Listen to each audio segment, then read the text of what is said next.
ఓ bus అద్దెకి తీసుకున్నారు. ఆ బస్సులో ఎంతమంది ఉండాలో అంతమందికి ఆర్టీసీ డెసిషన్. బస్సుకి ఇంతనే అద్దె ఇచ్చేస్తుంది ఆర్టీసీ.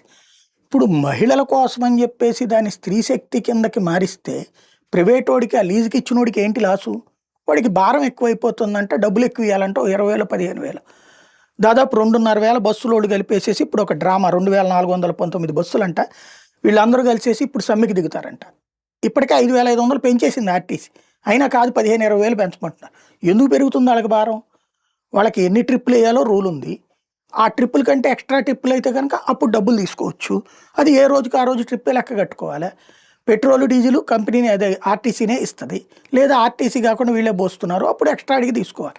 అలా కాకుండా మా మీద భారం ఎక్కువైపోతుందంటే ఏంటి? ఇప్పటికి వాస్తవంగా ప్రైవేట్ బస్సులు ఏ ప్రైవేటోడు పెట్టట్లేదు. ఇదివరకు ఈ ఆర్టీసీలో ఉద్యోగులుగా పనిచేసినటువంటి ఉద్యోగ సంఘ నాయకులుగా పనిచేసినోళ్ళు, వాళ్ళు బస్సులు కొని ఆర్టీసీకి లీజులకి ఇస్తున్నారు. అట్లాగే కొంతమంది రాజకీయ నాయకులు వాళ్ళు బస్సులు కొని ఆర్టీసీకి అద్దె బస్సుల కింద తిప్పుతున్నారు.